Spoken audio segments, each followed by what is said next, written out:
Welcome to another episode of the Presale Pulse Live, a channel that is dedicated to helping you understand everything happening in the real estate marketplace across Metro Vancouver and the Fraser Valley. And of course, as always, if you're new to this channel, the Presale Pulse is all about recapping both the presale and the resale marketplace over the past 30 days. So we want to touch on everything that's trending in the industry and just ensure that all of our subscribers feel like they have their fingers on the pulse and becoming real estate intelligent. So it's mid-May, and today we're going to talk shop for what's happening in the month of April. Vancouver's been breaking records all over the place. Everything in the Lower Mainland was hot. The weather, real estate, and of course construction, rising costs playing a huge part of the demand cycle, amplifying the trends that we've seen earlier in the year. So let's jump into it. Absolutely. If you need more information on a specific marketplace or just want a trusted second opinion, reach out through the links below. And of course, special thank you to Urban Analytics and all the industry leaders who helped us prepare for today's segment.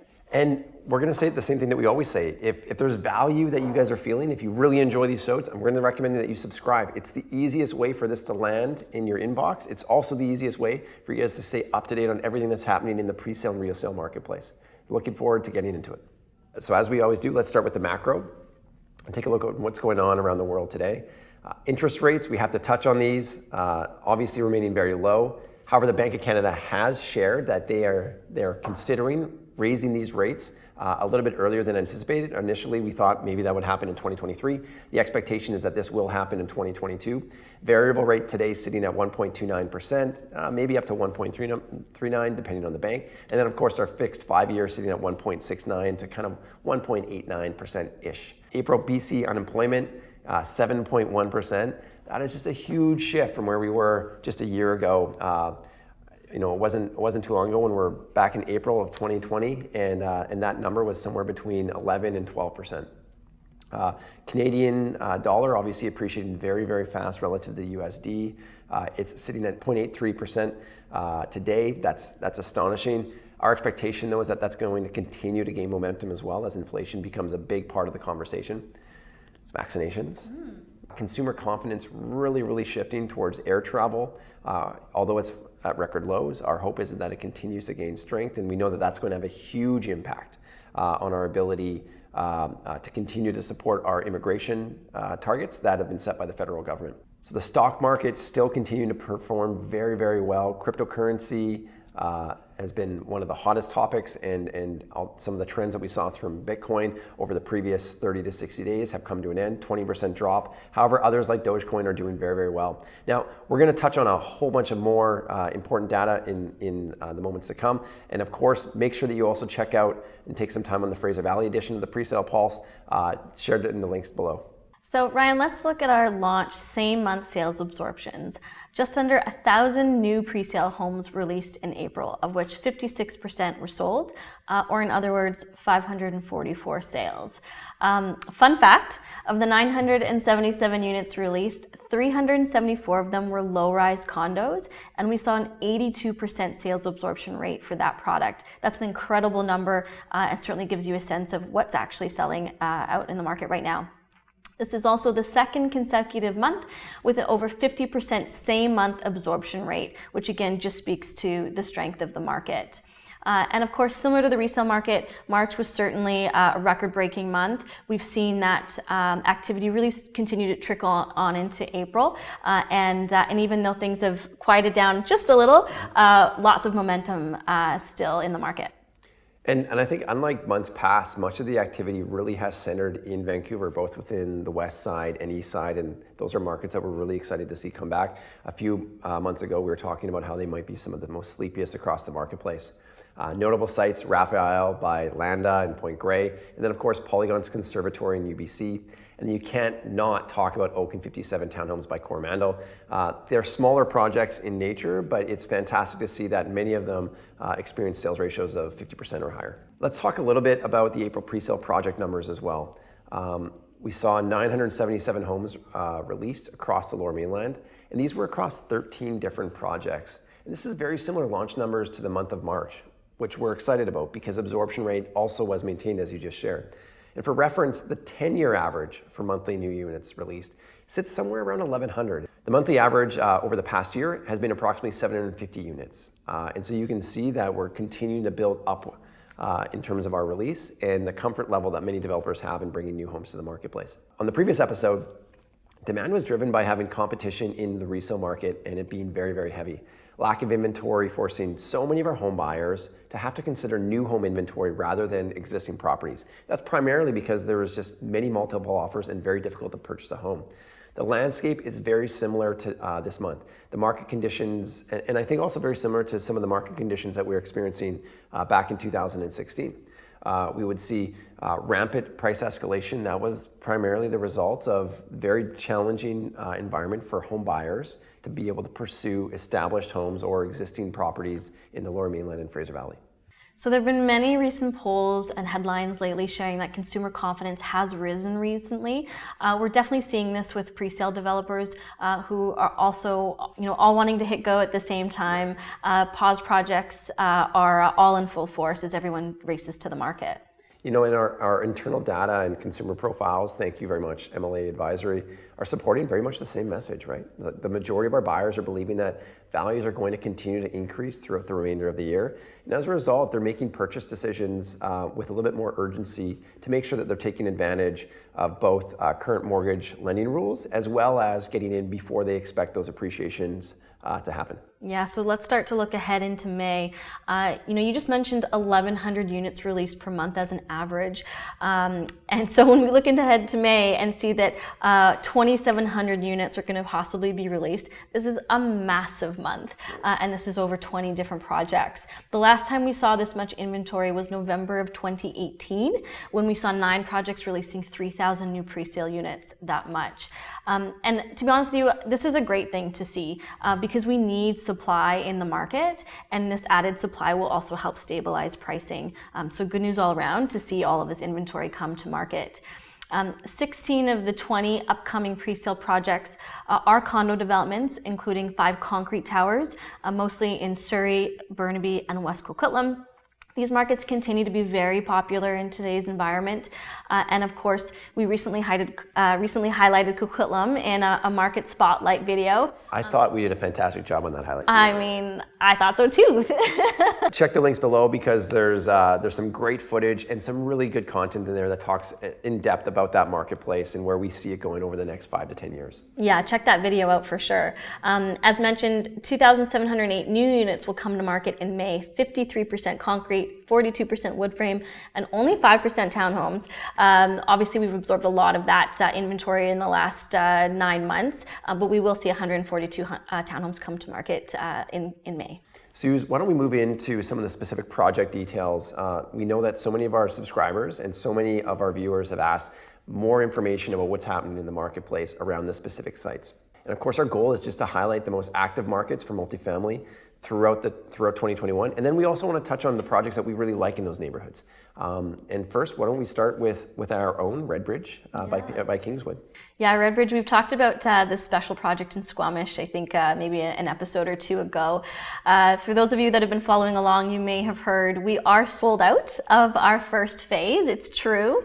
After a very successful virtual realtor webinar and a preview period, we received, to be honest with you, overwhelming interest. And in marketing, we sort of use that term a lot, but it was really true in this case. So hence, we're going to roll into our next phase very shortly. So stay tuned for more information on that. We'll share some price per square foot information in the coming months, but needless to say, we've set some new benchmarks in that market, and overall, just a lot of really wonderfully happy first-time buyers, buyers looking to use Redbridge as a great recreational property, and lots of success there. Why don't we talk Autograph, the West Side. We highlighted the West Side a few moments ago, and I think let's jump into it. The first thing is that Cambie Street is back, finally. Autograph by Penny Farthing. This is their 5th installment on Cambie Street, part of the Cambie Street collection. And it's located just off of Cambie. We love this location, 35th and Ash. Very quiet, tree-lined street, but also very central to the rest of the Lower Mainland, especially when you think about access to transit along the Cambie Street corridor. It's only 65 homes, right? It's boutique in size. and it's absolutely catered to a Cambie buyer. Sales are beginning at the end of May. We have an exclusive release of 33 homes in the south building. The north building will be coming quickly behind, but I will share that as we go through a preview and prospecting, those homes are being allocated very quickly. So my recommendation would be to make sure that you secure yours today. And of course, all the links down below. And Suze, why don't we head back to West Coquitlam? Let's talk Belford. Yeah, let's highlight Danzy from Belford Properties. Another highlight from April. It's actually a steel frame low-rise condo building in West Coquitlam, also near Lougheed Town Centre.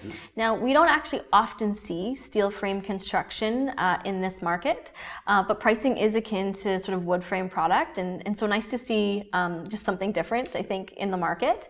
And no surprise, projects began sales halfway through April. They've already sold 75% of their units. Very well received. Some smaller units, which has led to some really great affordable price points, starting from the low 300,000s.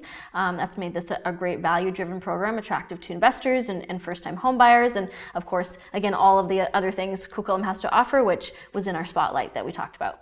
And one of the interesting parts of their program is that they had a heavy participation rate among insiders, and that's something that is less common in today's marketplace. And so we'll be really excited to see where the dust settles in terms of price per square foot and how you manage both of those really well. Do you mind if we just head a little bit downtown, closer to the downtown core, Strathcona?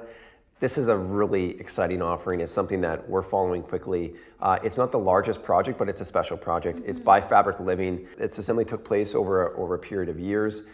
Strong architectural presence. This is very much in line with Jordan McDonald's attention to detail. We're seeing this in some of the other programs that he's played a big role in, and we're loving where this takes the marketplace. It's located right next to Admiral Seymour Elementary School, obviously right in the heart of beautiful Strathcona. Now, there's only 40 market homes here. Many of them have rooftop decks. We know that that's a huge seller post-COVID. Also only one color scheme. That's somewhat interesting, but also doesn't surprise me. That team does such a fantastic job in how they position homes and really hunt hard to make sure that it has features and finishings that's in line with their purchasers. Project includes 11 commercial units, and this is what's really interesting is that they're really purposely tailoring those CRU units for local merchants, right? Heavy focus on maintaining the vibe and the authenticity of that neighborhood. So we're going to keep a close eye on that, and especially how they perform from a sales standpoint. Yeah, and kudos to them for, I think, taking that approach. You don't often see that level of detail in terms of really curating who those, who's going to take over those commercial spaces. So excited to see what that looks like when it's actually built and constructed, because it'll be a great addition to the neighborhood. Yeah, agreed. Suze, why don't we turn our attention over to the resale data and talk Greater Vancouver stats? Yeah, let's do it. Lots to talk about here for sure. Now, it's difficult to match a record-setting month like March was on the resale front, and quite frankly, we shouldn't try to match it because the numbers were staggering. So technically, we did drop a little bit in April. There were only 4,908 resales in April. Only just under 5,000. Yeah, so we're down 14% from March, but to put this into perspective, 56% above the 10-year average. Nice to see supply increase in April. We had almost 8,000 new listings. This is actually a new April record. It appears that sellers are trying to capitalize on the strong market and price escalation, but we actually really need this supply. Again, this is going to help less bidding wars. We're going to see less homes going over asking price. This is a much healthier market, so this supply is really going to help stabilize pricing, which is a positive thing.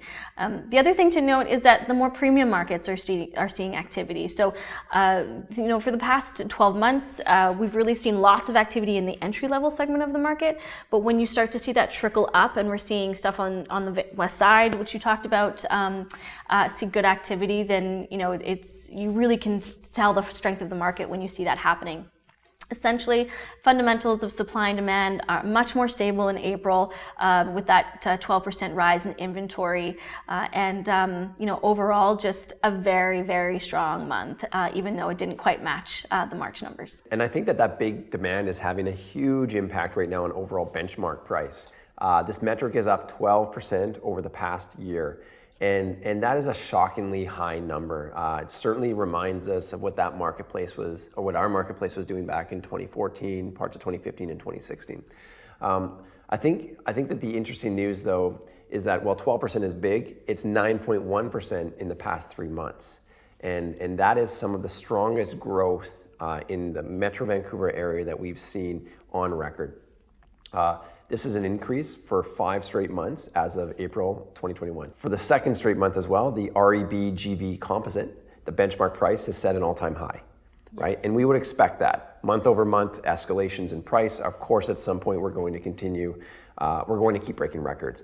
Sales to listing ratios in 2021 have also been placing extreme upward pressure on pricing. That is that supply-demand problem that we know that we have. We obviously, we just talked a little bit about nice to see that extra supply in the market, but we certainly need more of it, and we need more of it consecutively in order to see that benchmark price not rise the way that it has. This increased number of new listings and slightly reduced sales brought down our sales to listing ratios. 48% sales to listing ratio across all product types, still firmly planted in a seller's market territory. So despite the month over month drops of sort of 10 to 16% depending on the product type, single family now sitting at 37%, condos at 52%, townhomes at 70% still. Again, just well above the 20% benchmark we often see for upward pressure pricing pressure.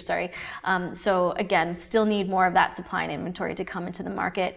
Overall, less sales than March, but very strong and very good news in the way of added supply coming. So hopefully we can keep that going. Suze, I think that's a wrap. Yeah, that went by fast today. As always, I'm going to say what we always do. Thank you so much for taking the time. What we are going to share, though, is that we're always interested in feedback. So if there's questions, points of interest, or any projects that you want us to dive deep on, our recommendation is to fire those in the comments below. Also, give us a thumbs up, hit that like button, make sure that you hit that subscribe button. That's going to give you access to all the incredible content that we always push out of the shop, right? You're going to hit Newswire, which is a daily update. There's the monthly pre-sale pulse, gives you access to great data of what you've seen today, and then of course puts you first in line for unit allocations and for access to inventory as we release through our projects. So looking forward to seeing you guys online. Yeah, thanks for tuning in.